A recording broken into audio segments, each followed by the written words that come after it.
Assalamualaikum warahmatullahi wabarakatuh. Perkenalkan, nama saya Farah Susabila dengan NIM 251080206161. Saya dari kelas E Prodi Perbankan Syariah. Di sini saya akan memaparkan materi terkait penerapan diferensial fungsi sederhana.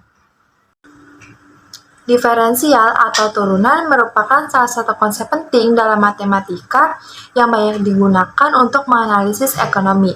Melalui diferensial, kita dapat mengetahui tingkat perubahan satu variabel terhadap variabel lainnya.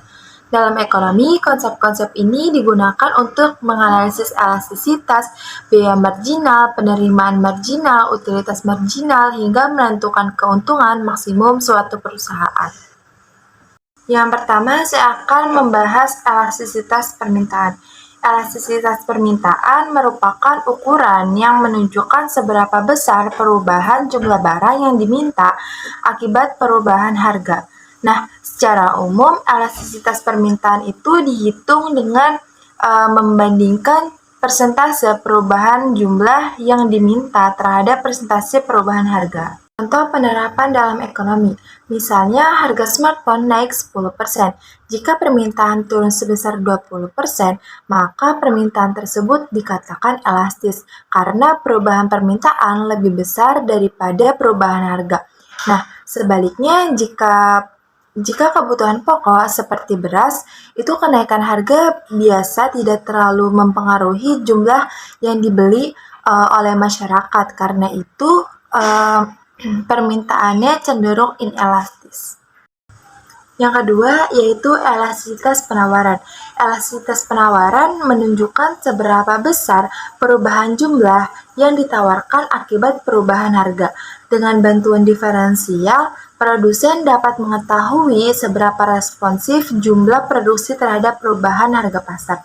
Nah, contoh dalam penerapan ekonomi yaitu misalkan seorang petani mempunyai lahan cabai dan harga cabai itu meningkat 10%. Nah, jika produksi petani tersebut mencapai 15%, maka penawaran itu bersifat elastis. Namun, jika produksinya tidak meningkat sampai 3% karena keterbatasan lahan atau waktu panen, maka itu disebutnya inelastis.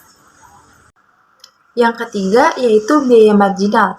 Biaya marginal adalah tambahan biaya yang dikeluarkan untuk memproduksi satu unit barang tambahan.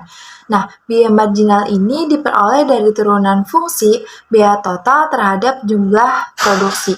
Nah, contoh penerapan dalam ekonomi, misalkan sebuah pabrik memproduksi 100 unit barang dengan biaya total 5 juta rupiah. Ketika memproduksi ditambah menjadi 101 unit, maka biaya meningkat menjadi Rp5.050.000. Artinya biaya tambahan barang untuk menghasilkan satu unit barang adalah Rp50.000. Nah, dengan begitu kita bisa tahu apakah penambahan tersebut dapat untung atau tidak. Selanjutnya yaitu penerimaan marginal. Penerimaan marginal menunjukkan tambahan penerimaan yang diperoleh perusahaan akibat menjual satu unit produksi tambahan. Nilai yang diperoleh dari fungsi turunan penerimaan total terhadap jumlah barang yang dijual.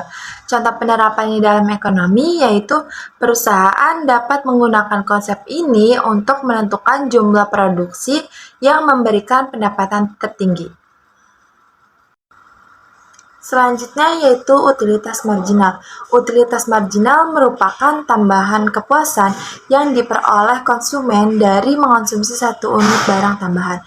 Nah, konsep ini menjelaskan bahwa semakin banyak suatu barang yang dikonsumsi, maka tambahan kepuasan yang diperoleh biasanya semakin kecil. Contohnya, ketika seseorang haus, segelas air pertama itu akan memberikan kepuasan yang sangat tinggi. Gelas kedua masih memberikan kepuasan, tetapi lebih kecil. Dan di kelas ketiga, itu hanya memberikan tambahan kepuasan yang semakin berkurang. Nah, hukum dari contoh tersebut yaitu dikenal sebagai hukum utilitas marginal yang menurun. Konsep ini biasanya digunakan perusahaan untuk memahami perilaku konsumen dan menentukan strategi pemasaran. Yang selanjutnya adalah analisis keuntungan maksimum. Penerapan yang paling penting dalam dunia bisnis yaitu adalah analisis keuntungan maksimum, karena keuntungan perusahaan diperoleh dari selisih antara penerimaan total dan biaya total. Secara sistematis, keuntungan sama dengan penerimaan total dikurang biaya total. Jika keuntungan dinyatakan sebagai fungsi jumlah produksi, maka diferensial dapat digunakan untuk mencari nilai maksimum keuntungan. Caranya adalah dengan menurunkan fungsi keuntungan dan menyamakan turunan pertamanya dengan nol. Contohnya adalah misalkan sebuah perusahaan ingin mengetahui jumlah produk yang harus diproduksi agar memperoleh keuntungan terbesar.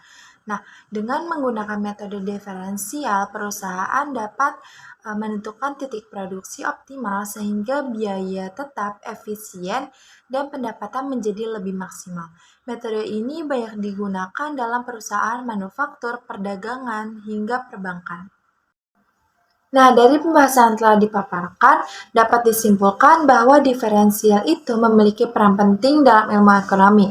Penerapannya meliputi elastisitas permintaan, elastisitas penawaran, biaya marginal, penerimaan marginal, utilitas marginal, dan analisis keuntungan maksimum.